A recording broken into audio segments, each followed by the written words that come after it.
warahmatullahi wabarakatuh. Alhamdulillahirrabbilalamin. Tak lupa kita ucapkan yang sebesar-besarnya kehadirat Allah Subhanahu wa Ta'ala, karena kita masih diberikan kesempatan untuk terus menimba ilmu pada pandemi COVID-19 ini. Nah, tapi tidak mengurangi semangat kita dalam belajar ya. Ya, baik.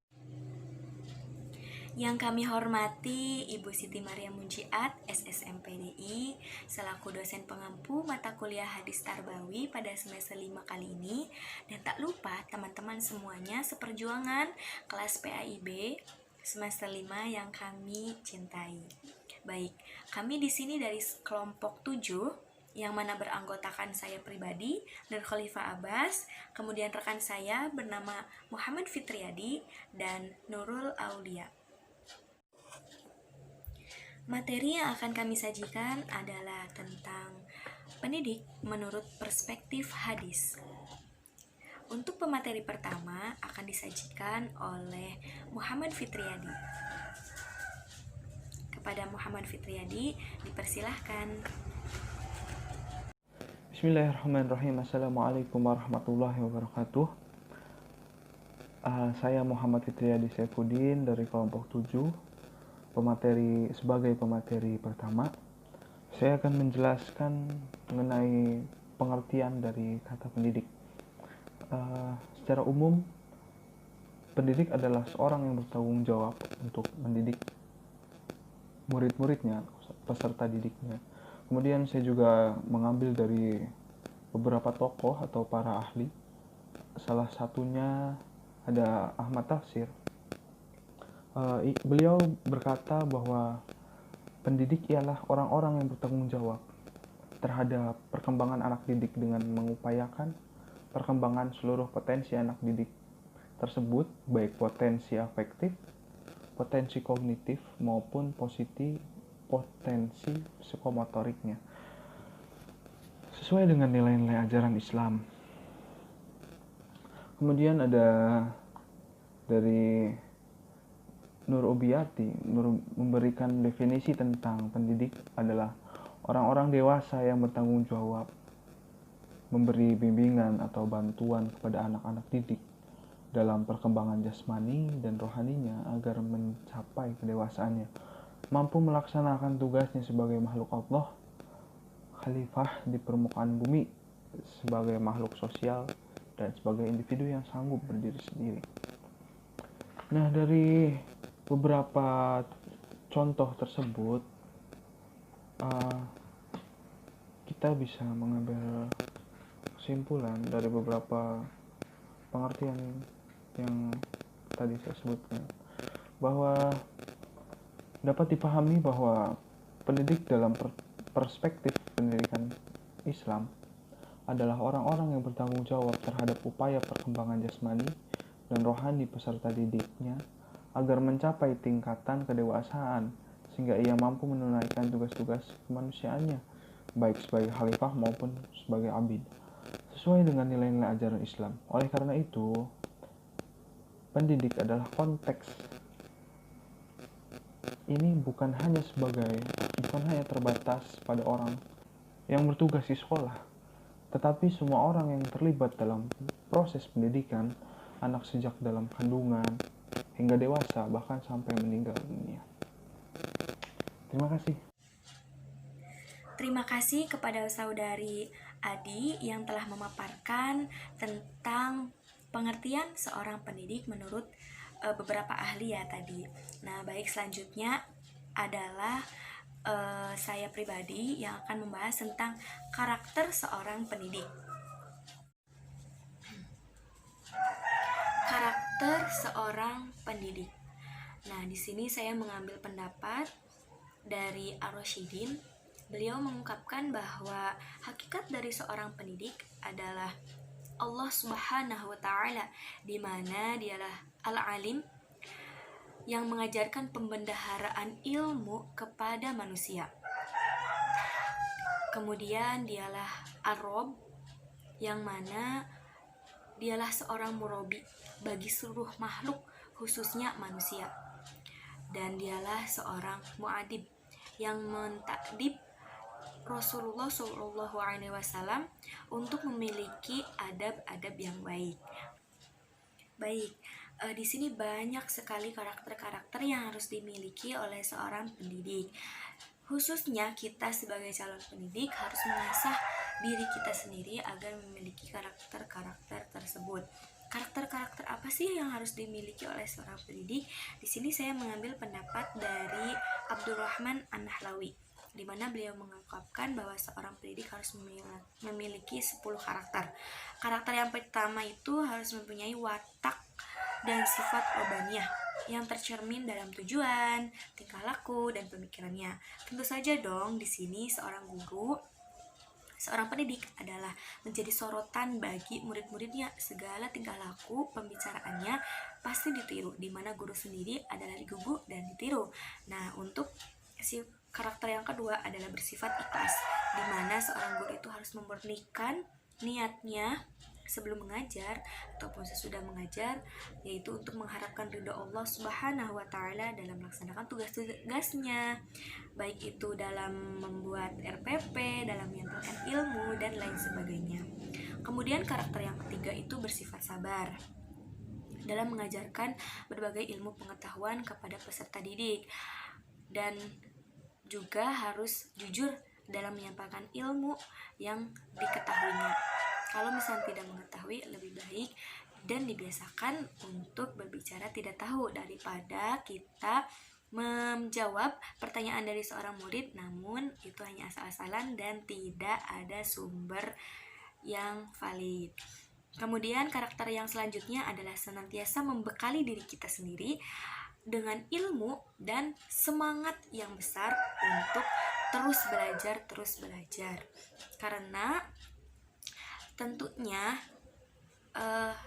setiap mengajar juga kita muridnya berbeda, kemudian suasananya berbeda. Nah, maka dari situ seorang guru, seorang pendidik juga harus mampu terus belajar, harus mengasah semangatnya, harus bersemangat untuk terus mencari ilmu apa saja.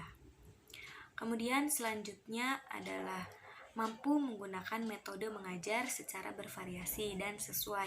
Tentunya ini sangat diperlukan dan sangat penting sekali, karena ketika seorang murid itu sudah bosan dengan pelajaran, maka seorang pendidik juga harus mempunyai inisiatif yang tinggi agar gimana sih caranya keadaan kelas itu, keadaan murid-murid kita itu, keadaan pendengar itu tetap konsentrasi dan fokus dengan apa yang kita sampaikan dan dengan keadaan belajar di dalam kelas maupun di luar kelas.